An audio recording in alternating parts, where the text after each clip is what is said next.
आज इस समृद्ध मंच पर विराजित राजस्थान साहित्य अकादमी के अध्यक्ष महोदय आदरणीय दुलाराम जी सामंत साहब, श्रीनिवासन अय्यर साहब, युगधारा संस्था के अध्यक्ष महोदय अशोक जयवर्धन साहब, कोषाध्यक्ष महोदय प्रकाजी ताकेड़ साहब और उपाध्यक्ष महोदय निर्मल गर्ग मैम और सदन में विराजित सभी सुधी साथियों को मेरा बहुत बहुत प्रणाम। एक जानकारी मेरे पत्रवाचन से पहले देना चाहूँगी। अध्यक्ष महोदय जानते ही होंगे कि ये जो युगधारा संस्था की जो उड़ीसा में लिखा है युगधारा का लोगो बना है वो आदरणीय श्रीनिवासन अय्यर साहब। तो ये बात मुझे कहनी थी और मेरी बहुत सी चीज़ें जो थी, मैं क्योंकि मेरा साहित्यिक मन है बहुत अधिक और वहाँ पर ये पुस्तक बहुत अधिक राजनीति से जुड़ी हुई है। इसके परिदृश्य, इसकी घटनाएं बहुत अधिक राजनीतिक क्षेत्र से हैं। तो कई सारी बातें जो आदरणीय निर्मल गर्ग जी ने यहाँ कही हैं, मैं उनका दोहराव नहीं करूँगी, मेरे यहाँ समाहित है, लेकिन मैं उन्हें छोड़ते चलूँगी। हाथ में आते ही हर पुस्तक बोलने लगती है, बतियाने लगती है, अपना सुख दुख बताने लगती है। इस पुस्तक के साथ भी ऐसा ही हुआ जब मैं इसे पढ़ने लगी। अकथ कहानी आत्मकथा में प्रेम कुमार मणि का जीवन है, जिसे उन्होंने शब्दों में पिरोकर अभिव्यक्त करने का प्रयास किया है। यह मात्र उनकी नहीं, उनके समय की कहानी है। परिचय की बात पूरी प्रकाश जी साहब ने कर दी है, तो मैं इसे छोड़ते हुए आगे बढ़ूंगी। और प्रेम कुमार जी, हम इस पुस्तक इतनी विस्तृत पुस्तक है कि हम इसकी सिर्फ अभी जो बात कर रहे हैं वो संक्षिप्त यात्रा ही कर रहे हैं। तो उनकी संक्षिप्त यात्रा पर हम चलते हैं। प्रेम कुमार जी के अकथ कहानी, प्रेम कुमार जी ने अकथ कहानी को 40 अध्याय में बांटा है। ये अध्याय उनके जीवन के विभिन्न दौर की कहानी बन गए। जैसा कि मणि जी ने इस पुस्तक में बताया, जब आयु के 7 वर्ष पूर्ण करने के कगार पर थे, 2013 में उनके मन में कुछ लिखने का ख्याल आया। उन्होंने इसे 22 जुलाई 2013 की सुबह से लिखना शुरू किया और लगभग 1.5 महीने में 9 सितंबर 2013 को इसे पूरा किया जा चुका था। इस अल्पावधि में लिखे गए 368 प्रश्न की इस पुस्तक को पढ़कर यह अंदाजा लगाया जा सकता है कि कितनी त्वरा उनके लेखन में रही होगी और स्मृति में सभी घटनाएं किस प्रकार तह तह बनकर पड़ी रही, जिन्हें निकालना आसान रहा होगा। 2013 के बाद कुछ मित्रों के आग्रह पर इसे फरवरी 2022 में प्रकाशित करवाया जा सका। वाणी प्रकाशन नई दिल्ली ने इसे प्रकाशित किया। इस पुस्तक के प्रथम प्रश्न पर ही यह स्पष्ट हो जाता है कि आत्मकथा में मणि कथावाचक भर बने रहते हैं। इस तटस्थता के कारण यह उनकी कहानी से अधिक उनके समय की कहानी बन जाती है।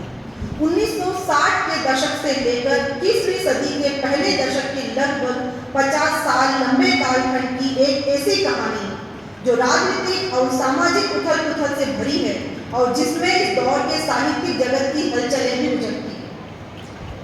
इन वर्णनों में जीवन का जगत के प्रति मणि के नजरिए में प्रौढ़ता और आत्मीयता का सहज समावेश है। उन्होंने नेहरू युग के पश्चात हिंदी समाज में आए बदलावों को गहराई से अनुभव किया है और अपनी भरपूर ज्ञानात्मक संवेदना के साथ साझा किया है। जहां जयप्रकाश आंदोलन है तो नक्सलवादी आंदोलन भी, मंडलवादी उथल पुथल है तो भगवा अंगड़ाई भी। यह केवल मणि की कहानी नहीं, उनके पूरे दौर का एक जीवन और सम्यक दस्तावेज है, जिसके सामाजिक पहलू अलग से रेखांकित किए जाने लगे। मणि के जीवन को समझने के लिए हमें आत्मकथा के तथ्य को जानना अति आवश्यक है। मणि का जन्म 1950 के दौर में इनके माता पिता ने प्रेम विवाह किया। जन्म की घटना ऐसी रही कि जन्म लेते ही मामा ने माँ की गोद से छीन लिया।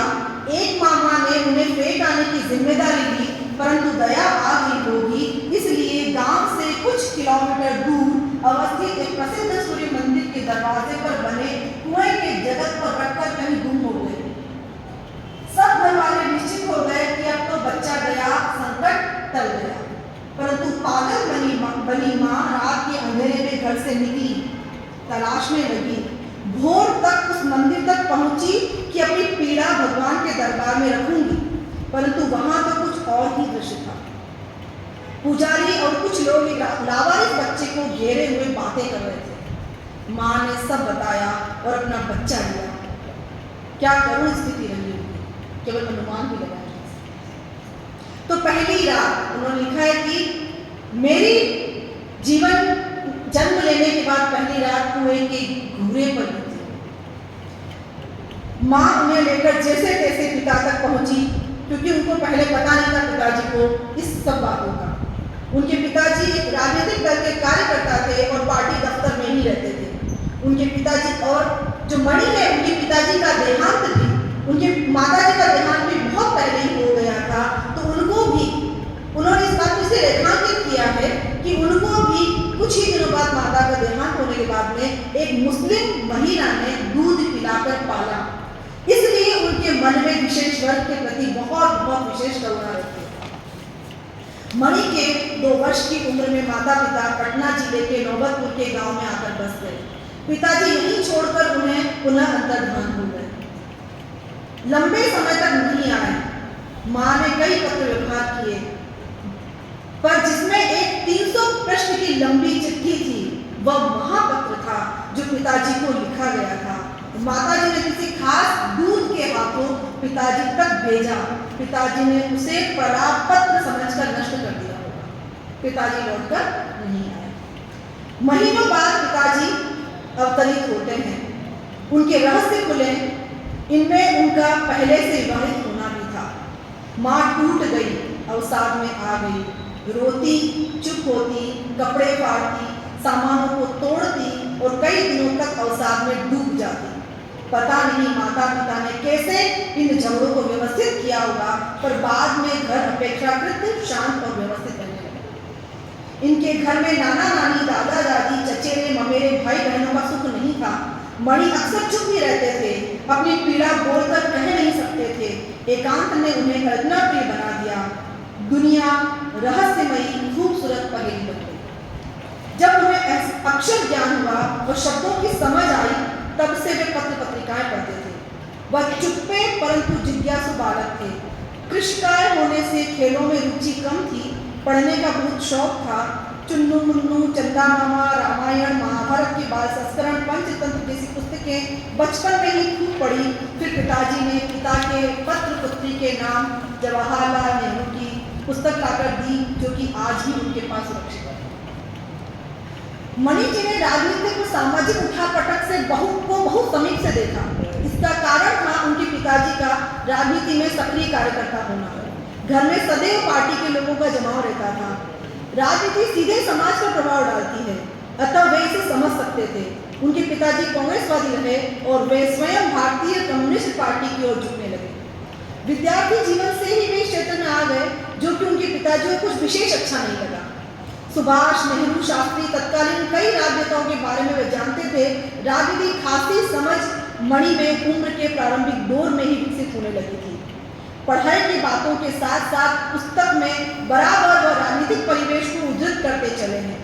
पुस्तक पढ़ते समय ऐसा लगता है कि अब इस प्रसंग में कोई सियासी बात नहीं होगी, परंतु वह तुरंत ही आ जाती है। शुद्ध साहित्यिक पाठक होने के नाते मैंने अक्सर कोमल पसंदों को ढूंढने का प्रयास किया। हाँ, स्त्री के संबंध में जब उन्होंने बात कही, तब कोई सियासी पेंच नहीं था। उन्होंने कहा, एक स्त्री के 1000 रूप होते हैं, जैसे कृष्ण के 1000 रूप। वह चोर है, छलिया है, छिछोरा है, रणछोड़ है, झूठा है, चटोर है, सब है, लेकिन वही तो है कि हमारा मित्र। स्त्री माता है, पिता है, नायक है, ठीक वैसे ही स्त्री कृष्ण रूप। वह वेश्या है और माता भी, उल्टा भी है और देवी भी। वह जन्मती तो माता और देवी बनने के लिए, लेकिन लोग हैं कि उसे छल प्रवंचना से वेश्या और उल्टा बना देते हैं। अब यह बात मणि ने किस प्रसंग में कही, यह जानने के लिए पाठकों को यह पुस्तक पढ़नी ही चाहता था। मणि का कार्ल मार्क्स का बहुत प्रभाव था। उन्होंने लेनिन की लिखी कार्ल मार्क्स की जीवनी पढ़ी, फिर राहुल संस्कृति की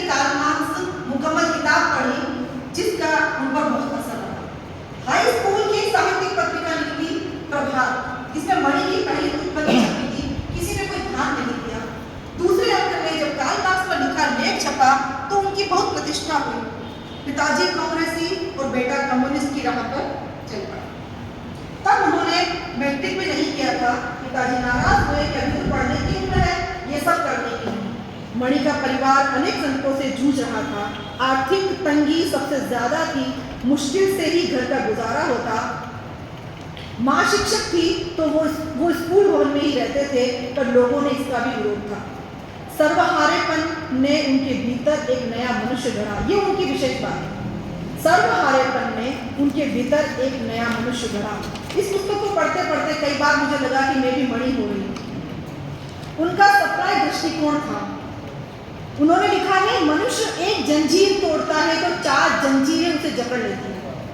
तो क्या गुलामी को नीति मान लें या फिर स्वतंत्रता का संघर्ष जारी रखें? संघर्ष को निरंतर बनाए रखना है, यही रास्ता है, यही जीवन है।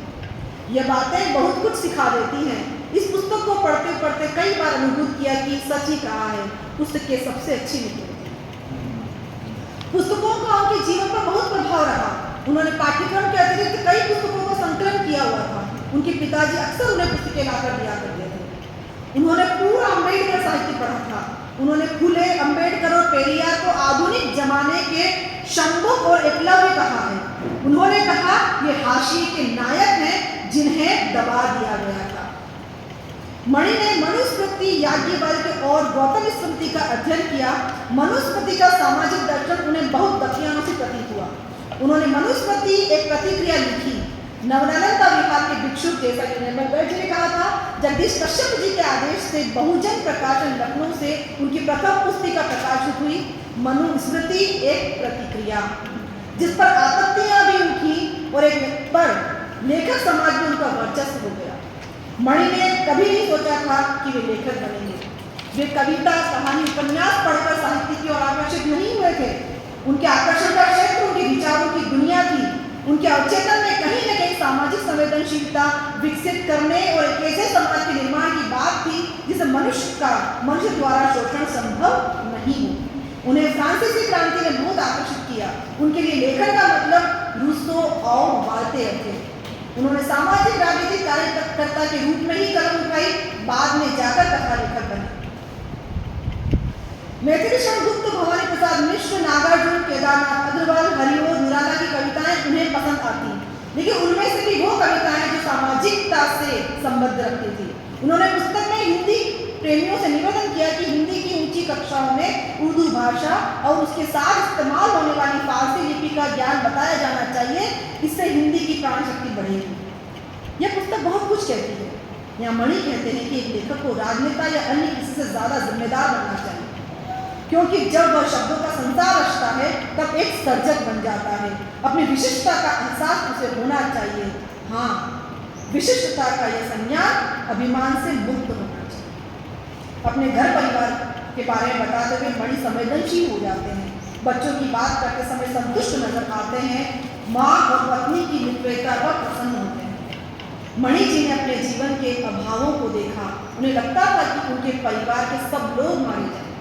बहुत अधिक आर्थिक तंगी थी, भूख और अभाव से मारे जाएंगे, परंतु कभी किसी के सामने याचना नहीं की, उधार नहीं लिया। उनके पास गरीबी थी, लेकिन इसे गरीबी बनाए रखने की उन्होंने पूरी कोशिश की। उन्होंने जीवकोपार्जन के लिए अलग अलग स्थानों पर चाकरी की। वे जातिगत भेदभाव बिल्कुल नहीं मानते थे। राजस्व विभाग में कानून को की सरकारी नौकरी मिलने के बाद दलित सेवक कर्मचारी के घर से खाना बनवा कर खाते रहे, जबकि उच्च अधिकारियों ने कहा था कि आपके लिए खाना हमारे घर से आ जाएगा। उन्होंने नहीं माना।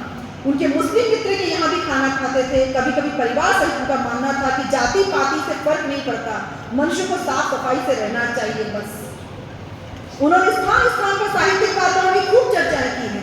उस समय की पत्रिकाओं का जिक्र करते बताते कि धर्मयुग, दिनमान, हिंदुस्तान, पराग, सारिका, रविवार जैसी बड़ी पत्रिकाओं के साथ अन्य कई पत्रिकाओं का जिक्र किया, जैसे पहल, उत्तरार्ध, बहस, संबोधन, कथा कहानी आदि। उस समय मणि ने भी कथा कहानी नाम से एक पत्रिका निकाली थी। तत्कालीन कई साहित्यिक संस्थाओं की बात आपने की है। प्रगतिशील लेखक संघ, जनवादी लेखक संघ, जन संस्कृति मंच, नव जागरण अथवा रेनेसां इत्यादि। अगर इन पर मैं बात करूँ तो लिखा विस्तृत है, लेकिन सारी चीजें वही आएंगी। दिल्ली साहित्य अकादमी की ये इतना मार्मिक प्रसंग है जो मैं कहने वाली हूँ। पर इसके लिए पुस्तक पढ़नी होगी। दिल्ली साहित्य अकादमी के गेट से एक बार संतरी ने उन्हें लौटा दिया, यह कहकर कि बिन बुलाए कहीं नहीं जाना चाहिए।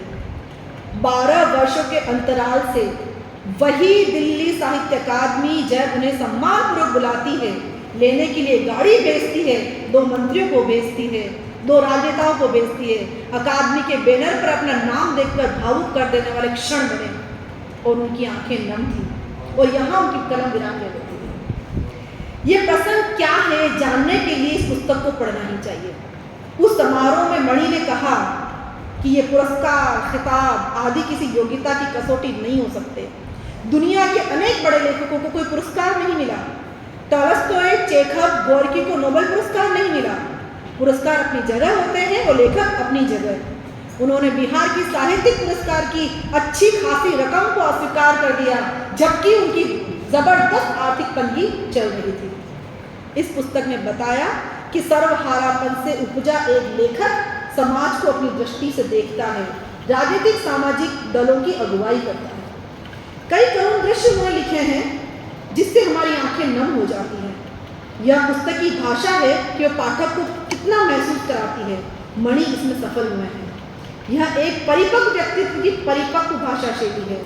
जहाँ कहीं भी भावुक एवं द्रवित करने वाले क्षण आए, वहाँ मणि ने अपनी लेखनी को विराम दे दिया। पुस्तक के पठन के साथ ही मणि के घोर प्रकृति प्रेमी होने का प्रमाण मिलते हैं। कई स्थानों पर प्रकृति के उपादानों का सुंदर मानवीकरण किया है। तोता और खरगोश का प्रसंग आपने पशु पक्षी प्रेमी होना दर्शाता है। मणि कहते हैं सुबह शाम। यहाँ मणि इतने संवेदनशील हो जाता है, हमें लगता है कि ये कवि है, ये साहित्य व्यक्ति है, जबकि वो एक पूरी राजनीति चलती रहती है पुस्तक में पूरी। तब लगता है कि हम एक साहित्यकार को भी यहाँ पढ़ रहे हैं कि सुबह शाम टेरेस पर बैठकर कुछ फूलों, चिड़ियों और फिर नहीं तो आकाश को निहारना मुझे अच्छा लगता है। हमेशा ही अकेले में रहना आनंद की अनुभूति देता है। कभी कभी सोचता हूँ इस सृष्टि का कहीं अंत भी होगा क्या, और अंत होगा तो उसके बाद फिर क्या होगा, और फिर यही पूरा ब्रह्मांड क्या है, और इस ब्रह्मांड में हमारी स्थिति क्या है।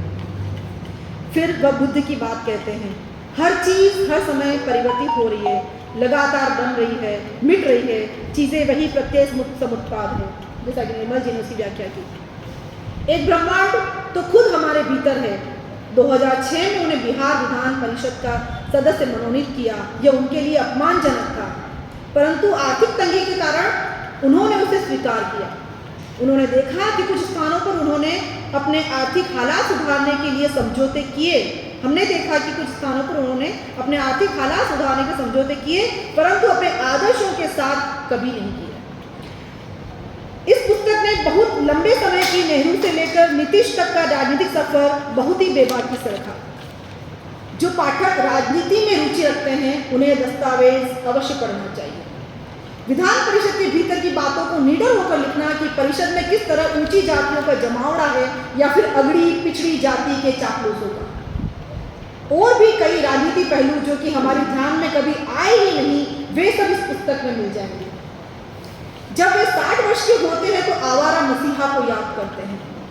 मणि किसी प्रकार की शाब्दिक प्रवंचना में नहीं पढ़कर केवल अपनी बात कहते चलते हैं। घटनाओं का जुड़ाव इतना जबरदस्त है कि पठन में यदि कुछ छोड़ दो तो लगता है अधूरा सा, परंतु कहीं कहीं पारिवारिक परिवेश की घटनाएं पूर्ण रूप से आश्वस्त करती है। अपने जीवन के अंतिम पृष्ठों में उन्होंने पूरे जीवन का निचोड़ रख दिया है। उन्होंने बताया कि उन्होंने रजनीश ओशो का भी अध्ययन किया, परंतु मैं उनके खुले विचारों के आडंबर को नहीं मानता। वे बुद्धिज्म से प्रभावित रहे तो उनकी बातों की समाप्ति भी यही होनी थी। हम संशय में जीने वाले लोग आस्था और प्रेम से दूरी बनाए रखते हैं, जो कि नहीं करना चाहिए। बुद्ध के निर्वाण को स्पष्ट किया, जीवन और मृत्यु के दर्शन को स्पष्ट किया। कहना चाहूंगी कि यह पुस्तक मणि के जीवन का ऐसा पुरजोर दस्तावेज है जो कि उनके व्यक्तित्व को पूर्ण रूपेण उजागर करता है। राजनीति, समाज, परिवार और साहित्य के प्रति उनकी समझ, उनकी प्रतिबद्धता को व्यक्त करती है। यह पुस्तक सुंदर साहित्यिक कलेवर में कागज की सौंधी महक के साथ जब हमारे हाथ में होती है तो बहुत बातें करती है। इसका मूल्य 499 रुपये पाठक की जेब पर थोड़ा भारी पड़ सकता है, परंतु जब इसकी भाषा शैली से रूबरू होंगे तो कह सकती हूँ भाव प्रांजलता और कोमलता आपको बांध लेगी। हाँ, राजनीतिक बातें उसी लहजे में कही गई जिसकी की आवश्यकता है, सीधी समझ वाली। एक पाठक होने के नाते मैं यह पुस्तक पढ़ने के लिए आप सभी से आग्रह करूंगी। इसे पढ़ने के समय और पूर्ण पढ़ने के बाद जो चिंतन आपके मन में होगा, परिवर्तन आपके हृदय में होगा, वही इस पुस्तक की अपेक्षा है और मूल्य की वसूली होना भी है। और मैं यहाँ पर इस पुस्तक से पढ़ने के साथ साथ जो मैंने अनुभूत किया कि जब मैं इस पुस्तक को जब मैं इस पुस्तक को पढ़ना शुरू किया तो उनका जन्म और बचपन पढ़ा, थोड़ी राजनीति परिदृश्य की छाया दिखाई दी कि तीसरे अध्याय से तो राजनीति की बातें और अधिक बढ़ गई। जैसे बढ़ती गई मुझे लगा कि मुझे इसे राजनीति से सदा दूर रहना पसंद रहा और राजनीति विषय कोई पसंद नहीं आया। इसमें इतनी राजनीतिक बातें हैं, इतनी घटनाओं का वर्णन है, मेरे लिए थोड़ा नीरस रहा, क्योंकि मैं एक संवेदनशील व्यक्ति हूँ और विशुद्ध साहित्यिक हृदय रखती हूँ। सोचा कि ये अध्यक्ष महोदय जी अशोक मंथन जी ने मुझे कहीं संकट में तो न डाल दिया। संकट यह है कि इस पुस्तक को पढ़ने के मेरे कर्म के साथ कहीं मैं अन्याय न कर दूं। फिर अध्याय को देखा, मनुष्य के कदम चांद पर, शब्दों के संसार में, जीवन का नया मोड़, आपातकाल, आज़ादी के साथ आदि सुरुचिपूर्ण शब्दों वाले अध्याय को टटोला तो बहुत अच्छा लगा, पर यह लगा कि अध्यायों को जंप करके पढ़ने से कथ्य को समझने में बाधा उपस्थित हो रही है, तो पुनः आगे के अध्याय को पढ़ती गई और धारा प्रवाह। सच कहूँ, जब से मुझे ये पुस्तक मिली उसी रात मैंने इसे पढ़ना शुरू किया। इस पुस्तक ने मुझे व्यसन लगा दिया पढ़ने का। 360 पेज की ये पुस्तक पेपर बैग में, आकर्षक आवरण में आप सबके हाथों में होनी ही चाहिए। बहुत बहुत धन्यवाद।